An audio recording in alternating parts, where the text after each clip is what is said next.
नमस्कार। आज की कहानी मुफ्त की नौकरानी। पिछले 15 मिनट से सरला जी फोन पर अपनी बेटी से बातें कर रही थी। रजनी कमरे में आकर चाय का कप टेबल पर रख गई, पर सरला जी की बातें थी कि खत्म ही नहीं हो रही थी।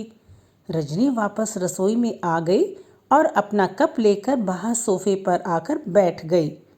थोड़ी देर पहले तक सासू माँ रसोई में आकर खुशी खुशी बता रही थी कि क्या क्या बनाना है, लेकिन रजनी के एक सवाल ने सब कुछ पलट कर रख दिया और उस सवाल के कारण काफ़ी हंगामा हो गया था और सरला जी ने रजनी को बहुत कुछ सुना दिया। रजनी ने आज उन्हें सच का आईना दिखा ही दिया, पर कई बार ऐसा होता है कि इंसान खुद गलती करता है और अपनी गलती मानता भी नहीं। बस वही हाल सरला जी का था। पिछले 2 दिन से सरला जी क्या बनाना है, कितना बनाना है समझाए जा रही थी। आखिर सरला जी इस घर की मुखिया जो ठहरे। उनके इस घर में उनका बड़ा बेटा संजय और बहू रजनी और उनके 2 बच्चे निधि और विधि रहते थे। वही छोटा बेटा अजय बाहर नौकरी करने का बहाना कर पत्नी अंजू और बेटी के साथ इसी शहर से कुछ ही दूरी पर रहता है।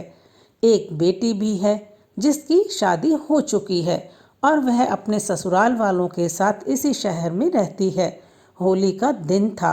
इस दिन पूरा परिवार एक साथ पूजा करते और सभी एक साथ खाना खाते।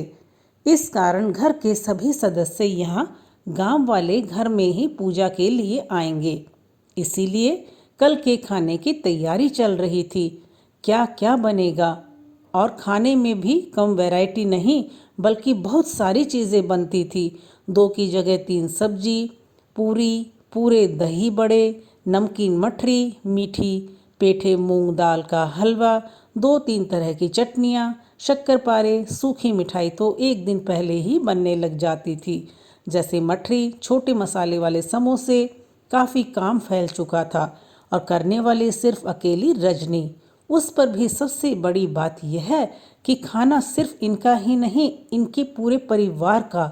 और देवरानी नंद तो बस पूजा करने और रीति रिवाज के समय यहाँ आती है और अपनी उपस्थिति दर्ज कराकर खा पी कर निकल जाती है।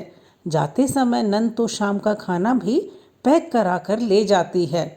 नंद तो एक ही शहर में मायका होने से हर त्योहार पर आई रहती है। पहले वहाँ पूजा कर लेती है, फिर खाने पीने परिवार सहित यहाँ आ जाती है। पर सरला जी का नियम है कि वह बेटी के घर का खाना ज़रूर भेजती हैं। नंद के पूरे परिवार के लिए दोनों शाम का खाना यहाँ से पैक होकर जाता है। इसीलिए नंद को तो त्योहार पर ज़्यादा मशक्क़त नहीं करनी पड़ती। सासू माँ सरला जी हमेशा यही कहती हैं कि फिर क्या फ़ायदा हुआ तो एक शहर में मायका होने का।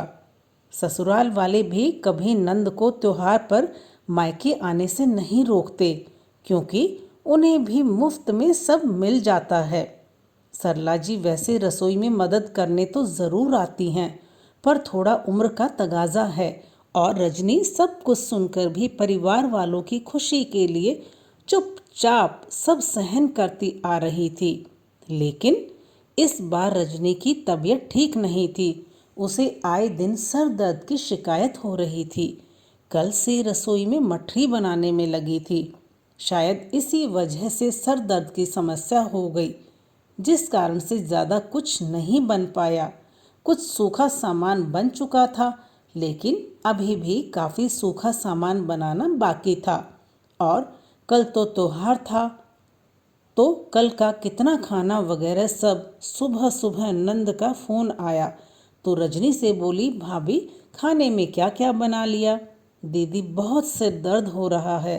कल रात को भी दीदी बहुत तेज़ सर दर्द था, माइग्रेन की दवा खाई थी और आज फिर से हो गया। समझ नहीं आ रहा है कैसे बनेगा खाना। अगर आप आ जाती तो थोड़ी मदद मिल जाती। रजनी ने भी सपाट शब्दों में कहा, अरे भाभी, मैं आपकी मदद करने आऊँगी तो मेरे ससुराल वाले क्या कहेंगे? इससे अच्छा आप छोटी भाभी को फ़ोन कर लो। और नंद ने तो फटाफट से फ़ोन रख दिया। उसकी बात सुनकर रजनी को बहुत बुरा लगा। फिर भी उसने हिम्मत करके सरला जी से कहा, मम्मी जी, मेरी तबीयत ठीक नहीं है, मैं इतने लोगों का खाना अकेले नहीं बना पाऊंगी। आप देवरानी को बोल दीजिए, वह आ जाएगी तो थोड़ी मदद मिल जाएगी। उसकी बात सुनकर सरला जी ने कहा, तो तू कौन सा अकेली खाना बनाती है, मैं भी तो तेरी मदद करती हूँ।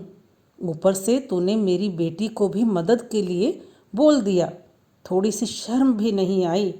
उसके ससुराल वाले क्या सोचेंगे? सरला जी की बात सुनकर रजनी हैरान रह गई।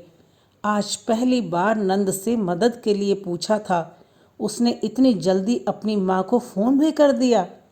पर फिर भी बोली, मम्मी जी, यह सब छोड़ो, अभी तो आप मेरी देवरानी को फ़ोन लगाइए। मैं क्यों करूँ फ़ोन, खुद ही कर ले। छोटी नंद और देवरानी सुहाते नहीं हैं तुझे, तू घर की बड़ी बहू है। अरे साल में उनके लिए एक बार खाना बना लेती है तो कोई फ़र्क पड़ थोड़ी ना पड़ता है। सासू माँ भी बड़बड़ाती हुई सोफे पर बैठ गई। आखिर रजनी ने ही देवरानी को फ़ोन किया और जानबूझकर फ़ोन स्पीकर पर रख दिया। देवरानी से रजनी ने कहा, तुम आ जाती तो अच्छा होता, मेरी थोड़ी मदद हो जाती, मुझे बहुत सर दर्द हो रहा है, इतने लोगों का खाना सुबह और शाम में नहीं बना पाऊंगी। अरे दीदी, आप पहले फ़ोन करते तो मैं ज़रूर आ जाती। अभी फ़िलहाल तो मैं अपने मायके आई हुई हूँ, यहाँ माँ की तबीयत थोड़ी ख़राब है, क्या करूँ। देवरानी ने फ़ोन रख दिया क्योंकि वह जानती थी कि कैसे भी करके सासू माँ रजनी से खाना बनवा ही लेंगी। रजनी ने सासू माँ की तरफ देखा तो उन्होंने रजनी को ही ताना मारते हुए कहा कि माँ की तबीयत खराब है तभी नहीं आई, वरना तेरी तरह कामचोर नहीं है। अरे मेरी छोटी बहू तो गुणों की खान है। रजनी को सरला जी की बात बहुत बुरी लगी, इसलिए उसने साथ के साथ देवरानी की मम्मी को फ़ोन लगा दिया और उनका फ़ोन भी स्पीकर पर रख दिया। जब उधर से उसकी मम्मी ने फ़ोन उठाया तो रजनी ने कहा, नमस्ते आंटी जी, कैसी हैं आप? बस बेटा मैं ठीक हूँ, कल की तैयारी कर रही हूँ। अच्छा, क्या आप अपनी बेटी से बात करवा सकती हैं? मुझे कुछ ज़रूरी काम था। अरे बेटा, वो यहाँ कहाँ, वो भी अपने घर पे त्योहार की तैयारी कर रही होगी। कितना काम होता है, आपको तो पता ही है। मेरी बेटी तो वैसे भी बहुत मेहनती है, हर साल कितना अच्छा खाना बनाती है। बस एक निवेदन करती हूँ बेटा, तुम भी मेरी बेटी जैसी ही बनो, थोड़ा मेरी बेटी की मदद भी कर दिया करो, वह अकेली इतना कुछ कैसे करेगी। वैसे भी आपकी मम्मी जी का स्वभाव कितना कठोर है। कोई बात नहीं आंटी जी, मैं हूँ ना, बस वह आती होगी। चलिए आप अपना काम कर लो। रजनी ने फ़ोन रखते ही अपनी सासू माँ की तरफ देखा। सरला उससे नज़रें भी नहीं मिला पा रही थी।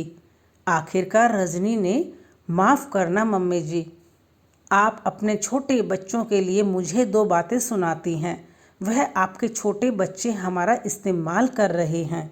अब तो समझ जाइए, पर अब मैं उन लोगों के लिए खाना नहीं बनाऊंगी। मुझसे जितना बन पड़ेगा मैं अपने परिवार के लिए बना लूँगी। इसके अलावा मैं किसी चीज़ को हाथ नहीं लगाऊंगी। उन लोगों से कह दीजिए कि अपने लिए खाना खुद बनाएं। अरे, उसने तो मेरे बारे में भी इतना झूठ बोला है, पर मैं इतने सालों से अपनी बेटी के लिए ससुराल खाना भेज रही हूँ। अगर इस बार नहीं भेजूंगी तो उसके ससुराल वाले क्या सोचेंगे। देखो मम्मी जी, आपको नंद के घर पर कुछ भिजवाना है तो आप बाज़ार से कुछ सामान खरीद कर भिजवा दीजिए, पर अब मैं इतने लोगों का खाना नहीं बना पाऊंगी। मैं भी इंसान हूँ, इन लोगों ने मुफ्त की नौकरानी ही समझ लिया है मुझे। उन्हें भी तो सोचना चाहिए था कि थोड़ा आगे बढ़कर खुद मदद करा दें। खैर छोड़िए, मुझे किसी से उम्मीद नहीं। अब मैं मुफ्त की नौकरानी बनने से इनकार करती हूँ और मैं उनसे कुछ नहीं कहूँगी। आप खुद फ़ोन करके उनसे कहेंगे। जब सासू माँ ने देखा कि अब रजनी ने भी मन बना लिया है कि उसे अब किसी के सामने नहीं झुकना है और वह गलत भी नहीं है, तो अपने आप अपनी बेटी और बेटे को फ़ोन लगाने चल दी। सासू माँ थोड़ी देर बाद हॉल में आई और रजनी के पास सोफे पर बैठते हुए बोली, बहू एक काम कर, तू रोटियां सेक, मैं मीठे चावल बना लेती हूँ। बाकी किसी को कुछ और खाना होगा तो बाजार से मंगा लेंगे। कह दिया मैंने उन लोगों को, खुद से ही अपना बंदोबस्त कर लो। और रही बात मेरी बेटे की, तो सूखा सामान बाजार से खरीदकर उसके घर भिजवा देंगे। इतना कहकर सासू माँ रसोई में चल दी और पीछे पीछे रजनी भी खुद को बधाई देते हुए आखिरकार उसने खुद का इस्तेमाल होने से रोक दिया था। तो दोस्तों, कहानी पसंद आई हो तो कृपया लाइक करें, चैनल को सब्सक्राइब ज़रूर करें और कहानी देखने के लिए बहुत बहुत धन्यवाद।